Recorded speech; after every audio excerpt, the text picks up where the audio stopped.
You are now watching Sammy D305. Game of Thrones, The Battle of the Bastards.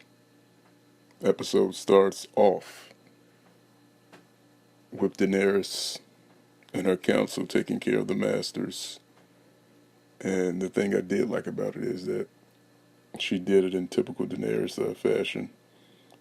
When they tried to come to terms of surrender and they actually thought that she was going to surrender, and she said, "No, you have it wrong. We came to offer you a surrender." But I did like how they tried to get the masters to choose which one would die. And how the other two turned on the one guy and was like, "He's born of a lower class. He doesn't speak for us." And they actually killed the both of them. I thought that was actually very, very good. They were willing to sacrifice him, but they ended up getting sacrificed. And I like that Daenerys actually used the dragons to burn some of the fleet and not all of it, so she can actually take that and make that part of the fleet.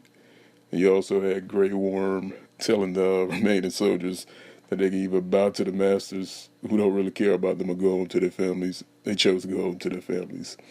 And also after the battle, Yara and Theon finally actually made it to Daenerys.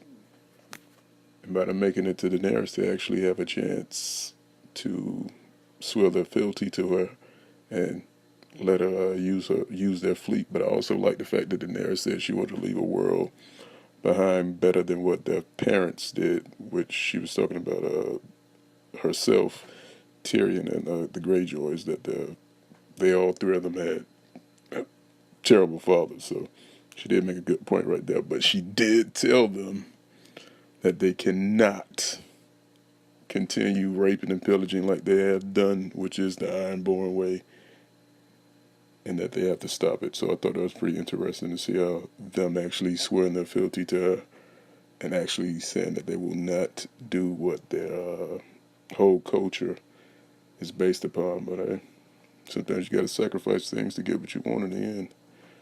And then, of course, we have the Battle of the Bastards, finally. But I wish Jon would have took Sansa's advice a little bit more seriously when she told him that when going against Ramsay Bolton, he will. Basically, what she said, you don't set a trap for him. He's the one that sets traps, and she was right. He used the little brother Rickon as bait, which I already knew what was going to. I already knew he was going to end up dying, but the way he died was classic Ramsay Bolton scheming.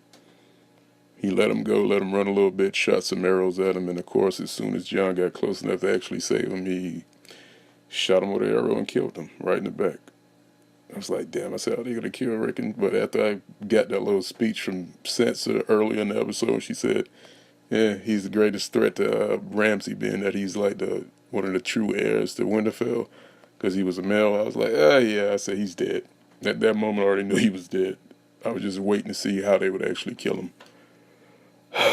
That's another start crossed off the list. But after the whole battle going down and Jon being goaded into attacking first and Ramsay using that to his advantage, of course, by actually having them go fight, sending in his cavalry at first and then sending in the infantry with shields to try to, well, not trying to, he actually did get them into a position where they were surrounded and fighting against shielded soldiers with long spears to attack them. But of course, like from the other episodes, which we already knew was going to happen, when we saw Sansa writing that damn letter to the Vale, which was to Littlefinger, and the Vale came in just in enough time to save what was left of the combined forces of the houses and the wildlings. And the part where Jon was getting buried under the other soldiers fighting, we had that fight for breath. Like it was like watching somebody fight out of a sea of bodies to get to the top of water to get air. I thought that was a good shot. And then, of course, once they went through all this battle and all these soldiers got killed, the fact that once Jon actually chased Ramsay Bolton back to Winterfell, when he finally actually got to him and started fighting him when he was hitting him, I wish they just would have let Jon literally just beat the shit out of Ramsay Bolton until, like, I wanted him to pound his face until his fucking eyeballs popped out. But that wouldn't be Jon Snow. Because while he was beating Ramsay Bolton, he looked at Sansa, then he stopped. I kept saying to myself, I said, why did they not just let him just fucking sit there and just literally beat the shit out? Just let him beat him to death. This man literally killed your little brother in front of you. Damn it, I just wish they would have let that happen, but that wouldn't have been a Jon Snow's character. But another thing I didn't want to see, but it went down, was that they actually killed the giant. I was like, oh, the giant might make it to the end. We might see him in another future battle. But, of course, Ramsay being Ramsay, when he shot that last arrow and shot him right through the eye and killed him, I was like, damn it.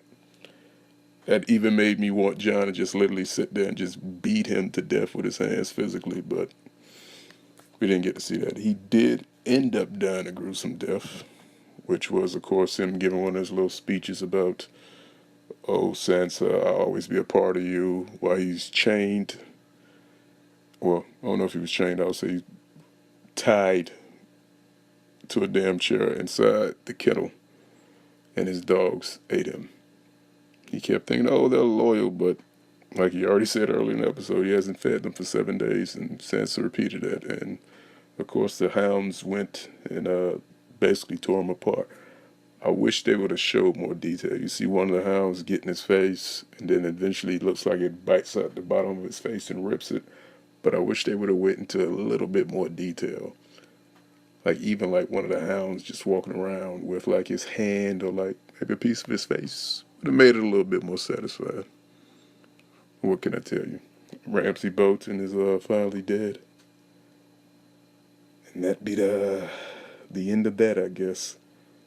But I wonder in future episodes would they address the fact that Sansa knew that she had backup coming from the Vale with Littlefinger. Yes, she still let Jon and the army and the people he gathered still go and face Ramsay Bolton's army. And she knew the Knights of the Vale were coming. She sent for help and she knew they were coming. Now, I can't really say she knew, but will they factor in the fact that maybe she did know and she didn't warn Jon, like, hey, I got some backup coming? Or maybe they surprised and popped up. I think she actually knew they were coming. And I wonder how that dynamic will play out between her and Jon. Because you got to remember, Sansa's not the same person she used to be. She's got a darker side now, and you see that as she walks away. When you see Ramsay Bolton being torn apart by the hounds, and she smiles, but hell, I would have smiled too.